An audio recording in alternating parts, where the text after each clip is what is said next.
Ce film comporte des scènes d'érotisme et de nudité s'adressant à un auditoire adulte et averti.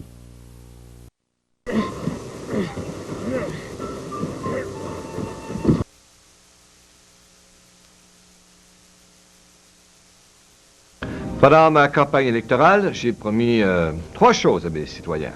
Premièrement, une bonne écoute, de bons services et la sauvegarde du moulin de Fort-Coulonge. Pour moi, c'était pas du travail. Et lorsque un concitoyen me dit « Vous avez fait une bonne job », je fais « Merci, c'est ce que je voulais faire, justement, une bonne job pour vous ». En 67, j'étais au cégep à Hall. J'étais un des premiers de Fort-Coulonge à y aller, tu sais, ça venait d'ouvrir. C'est arrivé le temps des fêtes, puis c'est là que j'ai eu une bien mauvaise nouvelle en retournant dans ma famille. Mon père avait perdu sa job au moulin. Une hélice du moulin s'est malheureusement brisée. Au même moment, le fédéral m'annonçait qu'il coupait toutes les subventions, alors ça n'était peut-être qu'une hélice. Mais il a quand même fallu que j'annonce la fermeture du moulin, à mon grand regret. Fait que j'ai appelé mon prof de philo, puis j'ai dit comment qu'on passe ça, une révolution? Il m'a dit, il faut que tu organises une manifestation. Une manifestation ici? Ben voyons, à Fort-Coulonge. Une manifestation.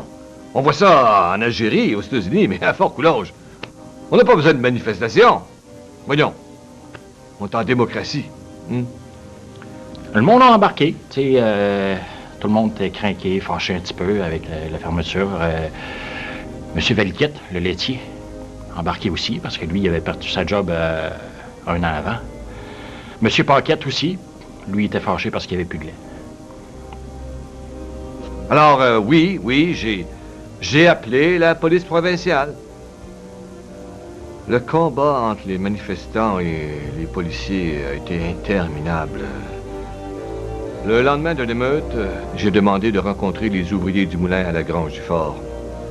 Ce qui s'était passé la veille, on ne voulait pas que ça se reproduise. J'ai proposé, imaginez, 5 jobs, à temps presque plein, dans une usine de papier mâché en plein territoire autochtone. En territoire autochtone, c'est beau, ça ouvre des horizons. Eh bien, savez-vous quoi? Cette offre a été refusée. Marchait pas. Il y a juste Tigui Lamotte qui a accepté. Sinon, toutes les autres, on a dit aux maires qu'ils pouvaient bien retourner chez eux. Puis là, on s'est dit qu'il fallait procéder à une action plus concrète, qu'on allait occuper notre moulin. Fait qu'on s'est rencontrés la nuit. Puis on s'est dit qu'on allait aller au moulin avec minimum de la bouffe pour 1 semaine. On ne quitterait pas tant et aussi longtemps qu'il n'y aura pas la réouverture du moulin puis qu'on n'aura pas instauré un régime communiste pan-canadien. Quand j'ai appris que les militants occupaient le moulin, je savais plus quoi faire. La révolution, c'est pas une raison de faire de la marde. Alors, je dois vous avouer que c'est à contre-cœur que j'ai fait appel au fédéral, même si ça ne faisait pas plaisir. Mais tout ce que je demandais à M. Pearson, c'était un petit coup de pouce, c'était pas l'armée. On s'est fait réveiller par des bruits de chars d'assaut, des hélicoptères. Le gouvernement avait déclaré la loi martiale sur toute Fort-Coulonge.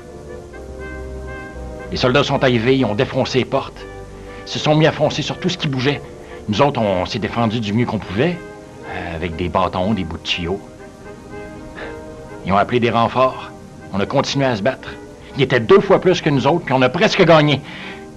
Jusqu'à temps qu'ils fassent sauter le moulin.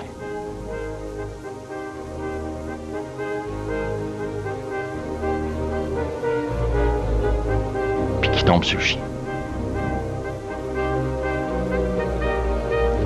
Je n'aurais jamais cru qu'ils iraient jusque-là. J'arrive pas à croire qu'ils aient tué le chien. Ils ont tué un chien?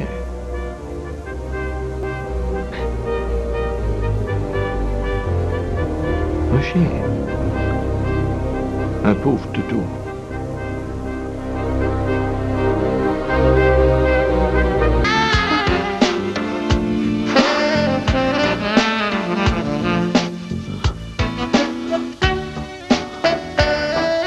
Chérie? Qu'est-ce que tu fais là-dedans? Rien du tout. Je me mettais juste un peu de crème sur le corps. J'arrive tout de suite.